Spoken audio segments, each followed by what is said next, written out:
rainy day, ain't it? Yeah. This one? Yeah. Good. So, I guess, in individual therapy, what would you want to go from here? Whatever's required. Yeah. I guess, in looking at, you want something, right? Well, of course. Yeah. How's that, so did the unsupervised? Yeah, that's great. Hang out all the time. Yeah, Just like we was before this incident. yeah, It's a little aggravating to both of us, having to separate, but, at the end of each visit, but, yeah. How far of a drive is it for? hour, An hour over to Ash? 45 minutes, Yeah. one way. Okay. So, I guess, as far as, looking at parenting differently, have you thought about any of that? Well, I went to a parenting class. Yeah, what do you think? Well, they had this thing that I found pretty interesting. Nurtured, Uh-huh. victim, bullied, or some other word, and then victim. Okay. And they made us look at these criterias, and they said bullying. Are you aware of the parenting class curriculum, like the ACEs, Mm-hmm. where they have you fill out this list that says, have you had steady family support? Has anybody been gone from the home? Did you have any abuse from it within the home? Did you have any of these? And all these ACEs, you tally them up if you had any yeses to the negative. Right. And I found I had 0. Mm-hmm. And they said that the stresses caused by these negatives cause long-term effects in cognitive development. And then I said, well, they didn't ask, did we have harassment by police officers? Did we have harassment by social workers? Did we have harassment and victimization by the clinical government system? Mm-hmm. They didn't ask any of this. And when I was growing up, we constantly had bombardment of citations for improper registration this, improper registration that, because we ran a auto repair shop, salvage yard, whatever, And at the time, there weren't no auto dealer tags. There weren't no flip the insurance onto a vehicle. Mm-hmm. And every time you had an encounter with the vehicle, it was a lengthy process that you had to go all the way to town, fill up expensive paperwork. And so sometimes they tried to skirt around all this, and fictitious tag, registration, all these kind of things that kept building up, kept depleting our resources through my development. None of these kind of ACEs were written on the situation. My dad was accused of this, and we got bombarded with social services concerning my sister. Then I had an medical issue, and then they'd get called again, and we'd get bombarded with that. Every time these social workers are deployed and cause us to do actions like this right here is causing damage to my family. Costing me monetary money. I'm laying out of work today to come and facilitate this. Hopefully we can get earlier scheduled for a little bit earlier in the day, or maybe toward the tail end, consistent. As long as I got to keep doing this, it needs to be on either the very beginning. I really don't have a tail end in my day, but anywhere after 3:30 would be 3:30-ish or something, would be more accommodating. So what would earlier be for you? Well, just as soon as possible, What time do you come in? I can do a 9 o'clock appointment. Yeah, see, I mean, that's better, that helps, because I'm only losing 2 hours of work instead of I'm gonna be losing 3 hours today. Okay, so next time we'll schedule a 9. And all these things, they add up and they cause stress, and they say, well, this stress causes developmental issues that are passed on generations, causes developmental issues, period. Well, they didn't have any of that on the questionnaire, so it's just another rigged thing that people have to participate with. A clinical assessment that is rigged to skew the results to favor the government authorities versus the parents' authority. Well, I would agree with you that going through DSS is incredibly stressful. Going through court is incredibly stressful. You're absolutely right. Well, every time a parent goes through this, Uh-huh. they normally deploy a deputy Yeah. at some point. Right. And then think about these kids in the trailer park. Yeah. They go through this. About every one of them does. I've had friends that I've sat with, and they're like, oh yeah, we're going through the social services. They had the sheriff out here. Right. And the kids know what's going on. Right. And then they just patrol the schools, patrol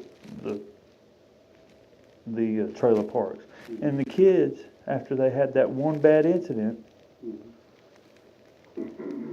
boom, right there's another time that they having a bad incident. Every time they see that deputy's car come down their street, around their school, they don't know when they're getting ready to be jerked away from their parents. They don't know when the next encounter is that's going to cause them to lose their Yeah. comfort zone. That's scary. And it's relating to the whole school. Because if you have one person that's having developmental issues, they're disruptive and distracted in class. That leads to every kid in that class being disrupted. Mm-hmm. And now you look at these shootings, the response the deputies had to have to this fight. All over the school, yeah. So all those are traumatic incidences that are stacking up on everybody in that school, Mhm. all at one time, a community being inflicted through this violence that they're forced to endure through compulsory attendance laws, over and over and over and over for generations. And that's what led to the mental disability I see that this community has, and not being able to have constructive criticism and destructive dialogue with individuals who raise up valid points, not groups, but individuals that are forced to comply with these laws and are just swept to the side because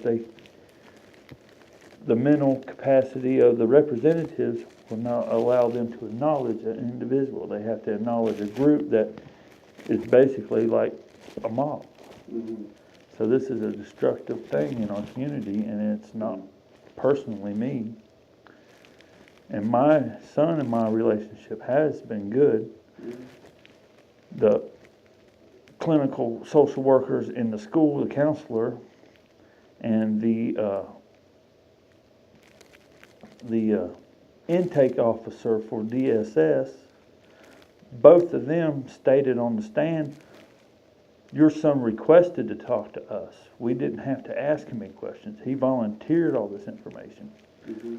Well, I said, son, how did you get to the counselor's office? He said, well, I was having trouble completing an assignment, and Miss Hyler referred me to the counselor. Did this for 4 months, weekly, once a week every week. Then I said, well, how did the discussion about the grocery store come into effect? He said, I don't know. They asked me so many questions. I said, well then, son, did you tell them that you were scared of me? He said, yes. I said, why did you tell them you were scared of me? He says, I wanted to tell them what they wanted to hear. Mm-hmm. And the guardian ad litem says that in the permanency action plan meeting, which the meeting changed into a hearing,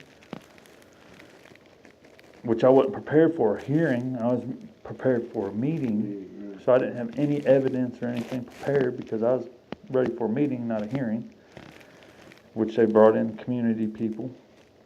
And where the guardian ad litem's like, Well, Jason said that he engages the roughhousing and a couple other things. Then I entered, and then I stated that it seems like there's a problem and a disconnect with the intake worker because she lied on the stand saying she don't know me from nowhere, when I know for a fact that she's tried to solicit stuff from me, but she didn't know that I wasn't a drug user. I was just an occasional drinker and a pothead. Mm-hmm. But in the past, after she got in trouble, she tried to solicit from me before. I remember the instance now that I've triggered on who she is. And she and four other girls were in her Subaru. She was driving. She pulled up to me, asked me if I had anything. I said, well, we got some alcohol up in the motel room. You know, a bunch of guys had a motel room together. Basically where the whole community came through of the evening, you know. And she said, oh, no, and didn't want nothing to do with that, and went on. That was after about 4 or 5 years of knowing me through other encounters. And there on the stand, she's lying, saying, I don't know you. So then the Friday before, like a week ago last Friday, no, it was last Friday, I was supposed to go uptown and pick up a document to review because she called me on Thursday, and it was supposed to be a document that says we're going to exclude evidence. Well, I'm going to go ahead and contact an attorney. I'm going to hire an attorney. And I'm wondering what evidence are they trying to exclude? The fact that she knew me and lied on the stand and I've called her on it? Mm-hmm. Or the fact that the guardian ad litem says that I don't force my son to engage in this training I refer to it as. My son refers to it as roughhousing. Whatever you call it, it's just interaction that they've turned the words around to make it into a troubling scenario, which it's not. It's healthy interaction. So what would happen if you just forego that activity? Well, I mean, I'm not going to scald him Mm-hmm. or discipline him or discourage him from healthy activity because I want him to learn, and I've wanted him to learn the proper restraint so he doesn't hurt his classmates or anybody going future. Like me and you, I'm sure you had your friends you roughhoused with, and I'm sure you probably I accidentally broke my best friend's nose. Mm-hmm. He accidentally sprung my wrist, and we were just roughhousing. Right. Nobody called the authorities on it. Kids against kids. Yeah, me and my friend, yeah. Right. Not father against with son. Right, but it's not a violent conflict. It's not anything like these social workers, these clinical social workers that have forced us into the system Uh-huh. are calling it. It's not me forcing him to train. It's me referring to it as training when he wants Well, to it's like roughhouse. the YouTube video you showed me Yeah.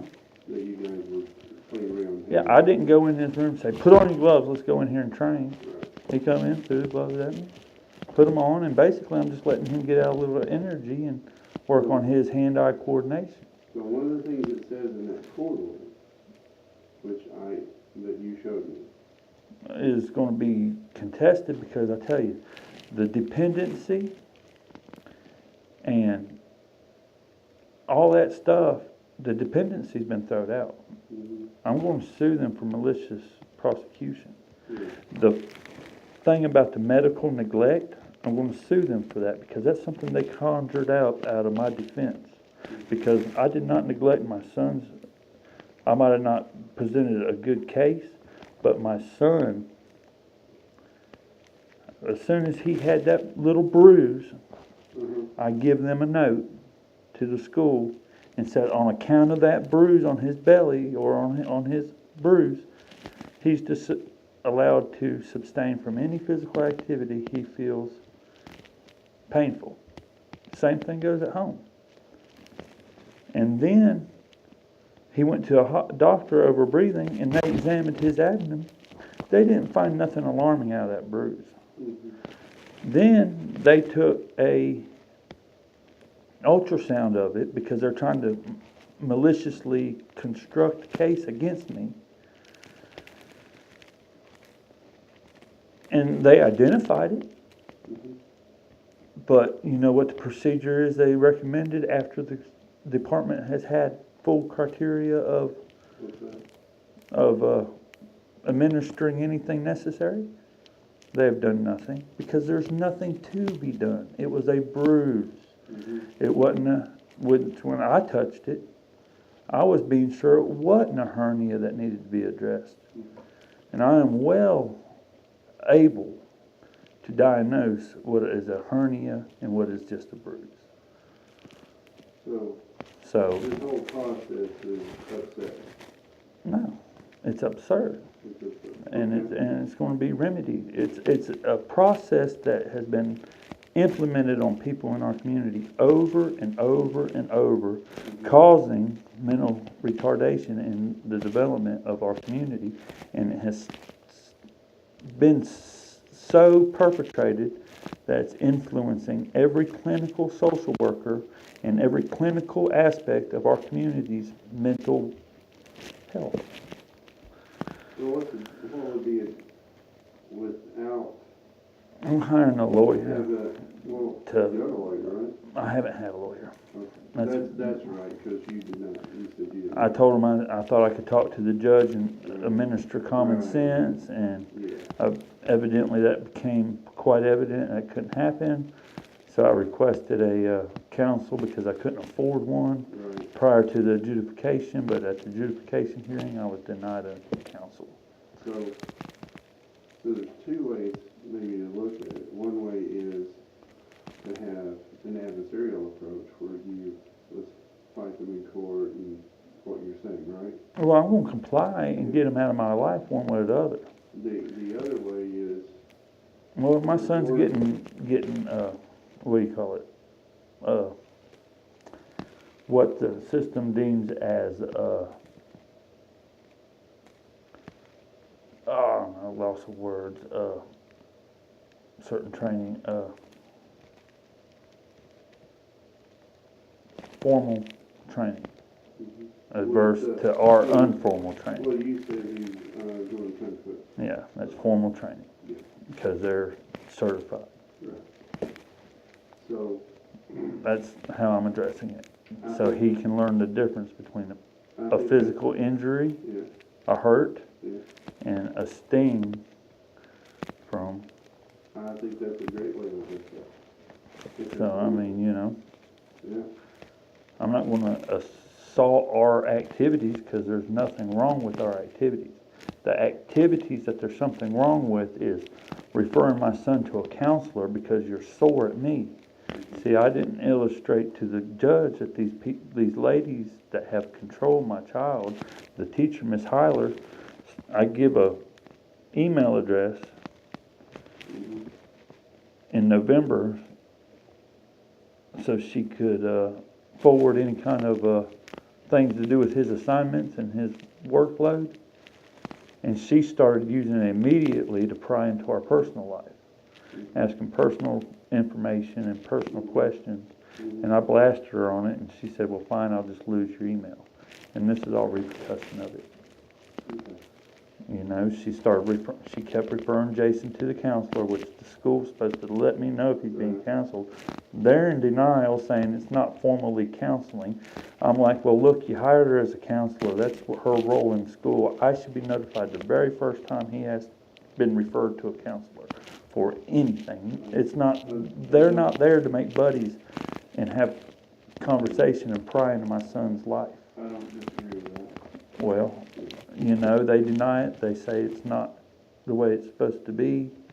I mean, that's not what he was doing. He was not being counseled. And I'm saying, well, to the counselor, he was referred to her simply because he wasn't completing his homework. According to him, he said, if I struggled at any of my schoolwork, they asked me if I want to go see her. In this case, this instance, they're saying that he he requested to come see us due to being frightened. And that's not what he says. And the guardian ad litem stated that Jason says he engages the roughhousing, and which is normally true because I come home, I sit down, I'm an old man, my knees I'm older than, I'm not in my 20s or 30s, I'm in my 40s, so I sit down, play on my computer, rest up a little while, cook dinner, eat, do homework, read, reading and the homework, send them, and that's it, and then I go sit down on the computer, and if he gets restless with his activities in his room or something, he comes gets me, or comes and starts wallering on me, or if I go in there and watch TV with him, he wants to waller, so, so it's all good to me. I mean, I ain't got a problem with it. He doesn't have a problem with it. But apparently, when these ladies were asking all these questions, they took it all out of context and made it into some kind of improper behavior pattern. Jason has no problem at school. He's only been in one fight on the bus. He said, according to the bus report, that was a mutual thing. It wasn't one child or another child that started it. That were just Fighting on the bus. roughhousing on the bus or whatever. Right. Jason says the other kid was aggravating him. So whatever, I don't have a first-hand account of that because I don't get to watch the videos on the bus. Just like when they interrogated my son and stripped him from home, we don't have an encounter or a videotape of that, which is very disturbing that an officer of law or the officer of a clinical system such as the social workers doesn't have a video camera present during an interrogation, because apparently it was in a very grueling interrogation. It wasn't my son saying, hey, I have a problem with my daddy. It wasn't that. So within what happened here, what of that can you change? I mean, past is past, right? Well, no, it's very well active in the court. Well, it's active in the What can court. be changed that can go forward is not always having to worry about social services in the school system. What can change is we can get rid of this compulsory attendance law, and we can get representative system that listens to the people's Okay. concerns. So, within your situation, you A government that is overbearing, with a judiciary that is overbearing, have, and a bunch of clinical social workers that's overbearing, that need to be rectified so this kind of incident does not happen. Me and my son have a very friendly relationship. There is no stress except for the time how do you get rid of that? Abstain from the public school system, first off. So when I'm taking my son to a school, he's not bummed out and depleted acting like he was the day before, the day that this happened. Yeah. Okay. But that's just till the end of this year because the court ordered that there's not allowed to be any Okay. homeschooling or anything. Right. Okay. But as soon as that's done, I'm going to get him out of the public school system and he's going to go to a private homeschool. Yeah. Well, now there are other options too. There's also charter schools. Well, Which is sort of like what there's- you went to, right? 'Cause didn't you say? they never would violate the trust of the parents and bring in a social worker without a conference with the parents to address the issue, Without a conference first, without some kind of, some kind of input. So you sort of feel like you got blindsided. well, I know I got blindsided. It's not what I feel, it's what I know. You're not going to get me on what I feel because it's what I know. Okay. All right. I mean, So, I also know something else. These clinical social workers work very hard to bolster the industry of foster parents, mentors, and other clinical social worker industries. And that's evident. And that needs to be addressed. I mean, there's people that make every bit of their income off of this industry. From this system. Okay. So how did you get yourself out of the system? Well, I go through the steps that they want. Okay. So by going through the steps, what the judge will be looking for is how you respond differently to situations with your son. Well, I am going to respond differently with situations with my son. I'm going to keep him from being badgered by clinical social workers and teachers with malice against me. Okay. All right, and you've addressed the horseplay by professionals doing that. Well, he's instructed, Right. and if he wants to engage differently in the future, he may. Okay. But it's nothing that I'm going to say that we need to change, because it's not something that we created. Mhm. There's not a problem with mine and my son's relationship. The problem with the relationship stems from the social workers, and the problem with this case stems from the badgering of a counselor Mhm. and a scorned teacher Mhm. that used the mechanism of the social workers to inflict and to attack me. Mhm. You know, I'm not here to flirt, and I'm not here to date these teachers. I put a very strict barrier against that, because that apparently you're damned if you do, you're damned if you don't. Mhm. Because, you know, I don't know why she wants to pry, why she didn't just use I resisted giving an email for a long time. And just as soon as I did, I got these notes prying into my personal situations. Mhm. Not nothing to do with his academics, but personal situations. Mhm. That's not what the email was intended for. That's not her role as a teacher. Mhm. Her role is academics, Right. not a buddy system. One thing that was indicated in the court order is that your son did say that he was scared. That's what he said after they asked him a whole bunch of questions. Right. See, you need to talk to the guardian ad litem, which didn't get brought in until after the adjudication.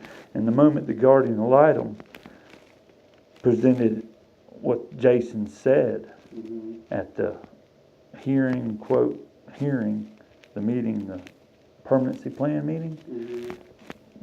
the team head social worker was immediately abrasive and trying to defunk and derail what the guardian ad litem said.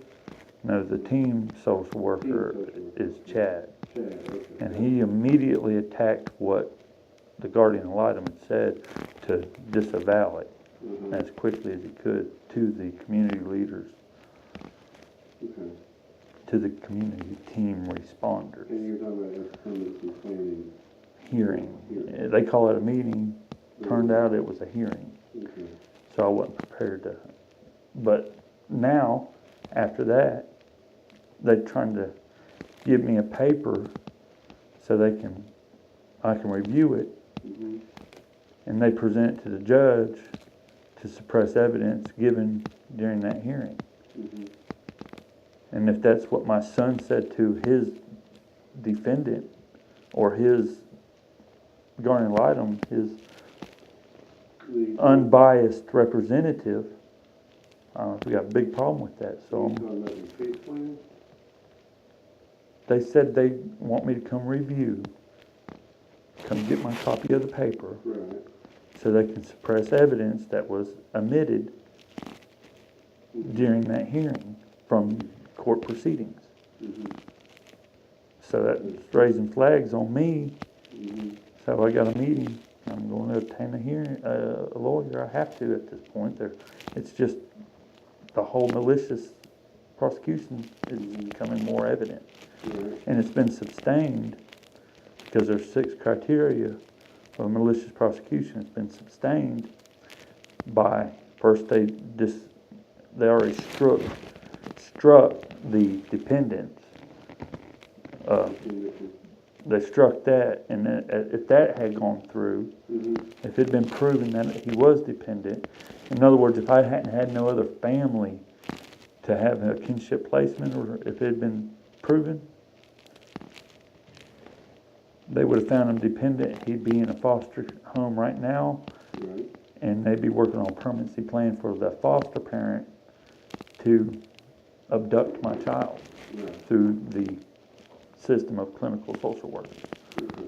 And that's how it's a systematic abduction that I was able to fend off, because first off, I know what's going on, and Mhm. second off, I've seen it over and over and over, So when and you- third off, it's something that has been plaguing this community Right. for over 20 years. So when you interact with your the social workers over there in Chaz, And I'll tell them how it is. yeah, okay, I've actually showed my hand a little bit too much, yeah, but that's all right, because I'm real with it, and it's facts, right, and the truth will prevail. okay, all right. Have you ever heard the old saying, you get more with Yeah, sugar than you do with, yeah. yeah, you know, yeah, But I'm not here to butter people up. I'm not here to console them. I'm not here to make them feel better about themselves. I'm here to defend myself and my family right. and my community. I get that, I get that. Well, nobody else seemed, the lady up here at the parenting system, she's like, well, I get that too. And I'm like, well, if everybody's getting this, have you spoke up on behalf of the people? Or do you just make your living off of it? I mean, So, but there's another way to look at it. well, everybody says, oh, well, we're here, we're trying to seek the best interest of the child. Mm-hmm. But when they're doing something that's so traumatic as just jerking them out of the home Mm-hmm. without any kind of, Then it is traumatic. it is, it's extremely traumatic. It's the most traumatic thing other than my son's mother being an absentee parent Mm-hmm. that my son has endured. Mm-hmm. Next to a bad loose tooth or a broken arm. The other way to look at it is, Well, this ain't the first attempt either, right, you know. so the other way to look at it is what I was saying, is to work with them in, Well, I'm going to work with them. I'm going to get rid of the bad ones, and hopefully the team will be stronger in the end of it. yeah, maybe that's what bad ones is. Well, first off, when you perjure yourself on the stand Uh-huh, multiple times, right, I think you forfeit your ability to be a positive influence on the social workers team and the community. okay, And then, when you're, well, both workers perjured themselves. They said the student requested to talk about this. The student says they asked him a whole bunch of questions. mm-hmm, I believe the student. I don't believe the student has any problem with me and him, because he's never illustrated any problem. The only time I've noticed a defeated personality come from my son was in the mornings going to school. he didn't want to go, He just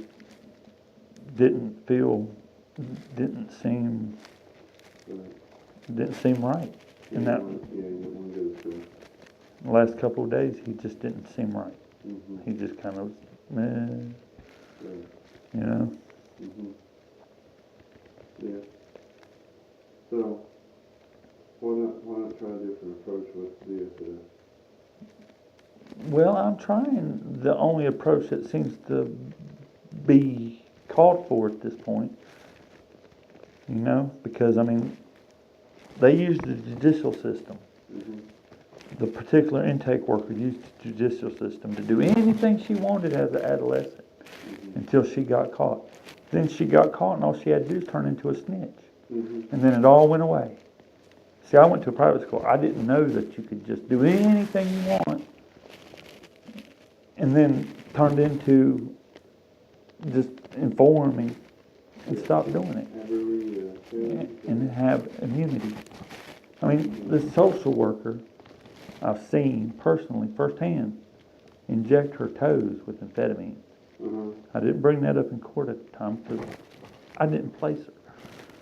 This social worker got caught with a meth lab with her boyfriend on the parkway, Yeah, and that disappeared. yeah.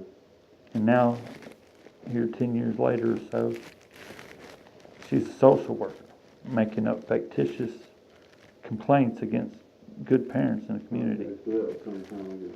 Well, it was within her lifespan. It's in within her adulthood. Not that long ago. I remember it like it was yesterday, the interactions I had with her. Okay. Because I can remember first time I ever met her with her and her boyfriend, and then his other older brothers getting ready to all use drugs, and they're like, "We only got one dirty needle. Would you go get us one?" I mean, get us some. I'm like, "Why don't you guys go get some?" And we had a lengthy discussion about it. And they're like, "Oh, well, if you're not going to get it, we'll just use it." I'm like, "Well, I'll go get it. It's right across the street. It's not out of my way." Then I can remember she came to the motel, and I was walking her up to see if anybody was around, and everybody was gone. Then I can remember getting a phone call saying, "Come get us from Rafters," or whatever it was, because they got ejected at 10 o'clock. And I was the only one that was sober, so I drove the guy that got called, picked him up and took him to one of our friends' houses and dropped him off, one of her girlfriend's house. Then I remember that instant where I was out there chopping the wood for the motel I worked at. And she come up trying to basically saying, "You got anything?" referring to drugs. And I was like, "Well, I got some alcohol." And they're like, "Oh, whatever." You know, they just allowed that. So they went on about their way. And, you know, my pot usage was what I was, my deterrent for being a outstanding citizen, I What's guess. the problem? You sure? I haven't used any since court. Yeah, so how you feel? I don't have as many bowel movements as I need to be, but, I do have them, and so it's not a regression total like it was when I went to jail. Right. But then again, when you're in jail, you're not having good exercise. So, Sure. but it is a lot less frequent, maybe twice a week So since post. you're getting drug screens, Yeah, and hadn't you? they haven't been asking for them readily enough, which is a disappointment. Yeah. You would prefer to take one? Oh yeah, Yeah. yeah. You can always ask. Yeah. I'm sure that they'd be. Well, I've already given one clean one, and Yeah. just wait for them to ask. I figured they'd drop it at a dime. Yeah, they might. But again, that's not the concern these days.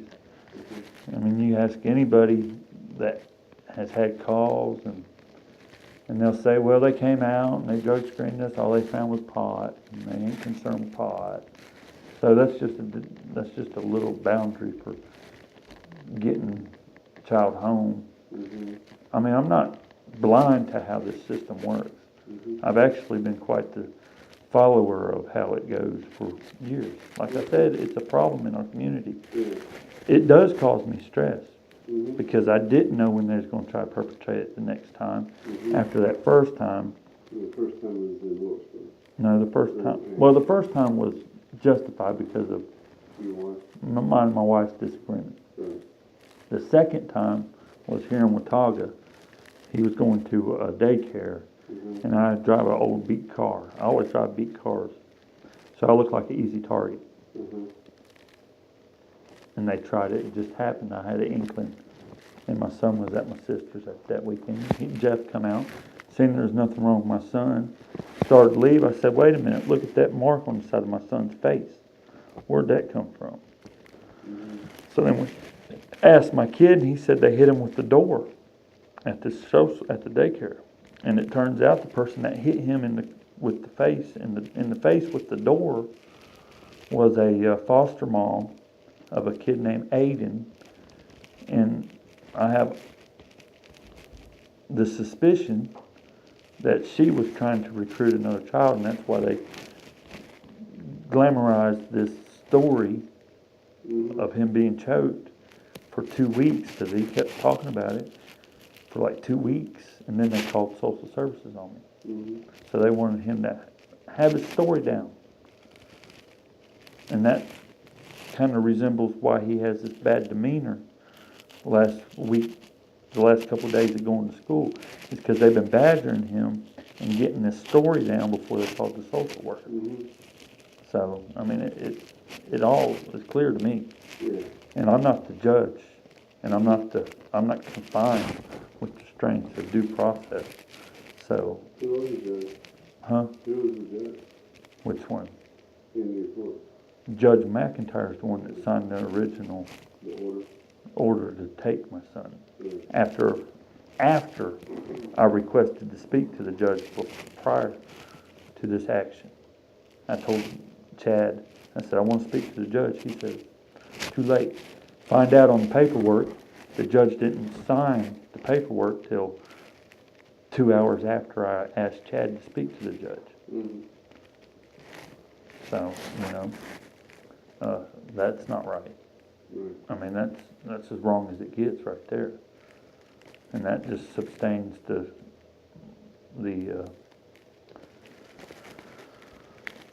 So, malicious prosecution. so an attorney would be good. At this point, yeah. Yeah. Well, the attorney would have been good after I went through Eggers and realized there's no talking sense to these people. Before the adjudication, that attorney would have been good, but I did not. And I can't afford one. I can't afford this $200 an hour, but I'm going to have to spend it. Mhm. So that's where we're at. And the other way to do it is to Well, I'm doing what they. catch flies with honey. Well, there's no honey to be had. Yeah. I mean, I'm doing what they want me to. But what I'm saying is, I'm not going to self-loathe. I'm not going to come in here and say, look, I did something terrible wrong when I didn't. nobody's asking me. Nobody's done anything wrong. I mean, Jason did not say what they said, Mhm. I mean, he might have give it to him in increments, Mhm. but it's not a statement like, I was, So, Yeah. the worst thing is he said, punch him in the belly, and that's not really what I was doing. I was checking it for a hernia, and it did not have a hernia, Right. I run in there, jumped on him, felt of it, Mhm. Right. had to be done. Had to be done. I mean, he's real take flight for even Neosporin on a cut. Mhm. He gets a cut, he don't want nobody to look at it. Mhm. He gets a shot from the doctor. He's had much more trauma from a shot from the doctor than he's ever had from me. Yeah. So I don't know. So if you were to, nobody's asking you to be self-deprecating. I wouldn't dream of doing that. But if you were to approach this thing differently than you are now, by trying to, as we say around here, catch flies with honey, how would you do that? I don't have a clue. I've already tried that. Yeah. You know, So in the basic definition of that, what does it mean? appeal to their what you referred to me not having as empathy for my son. Mm-hmm. Refer to their empathy, what they don't have empathy. Right. They're just, they don't have it. So, I mean, I've already tried to Right. appease them, Mm-hmm. tried to tell the judge straight how it was. Right. Common sense and empathy don't work. Matter of fact, when I told the judge about the wound on his belly that they hadn't even examined him after if they had a complaint Mm-hmm. of a child being beat, they should take him to the doctor. Mm-hmm. They did not do that. Instead, at the 7-day hearing, I said, look, my son has a bruise on his belly. I wasn't punching him, I was administering to this bruise. I was trying to stimulate the blood flow to the bruise Mm-hmm. to help it rapidly heal. I was trying to do what I was supposed to be doing. Right.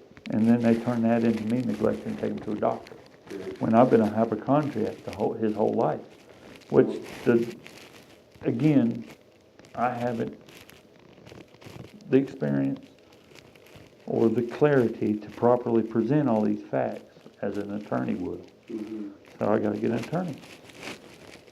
So, They're not gonna acknowledge that they've made a miscalculation. They're not gonna acknowledge that there wasn't a thing wrong in the relationship between me and my son. They're not going to do it. They're going to protect themselves. They're going to conjure up other things like me being neglectful of him going to the doctor. yeah, because that ship has sailed, right?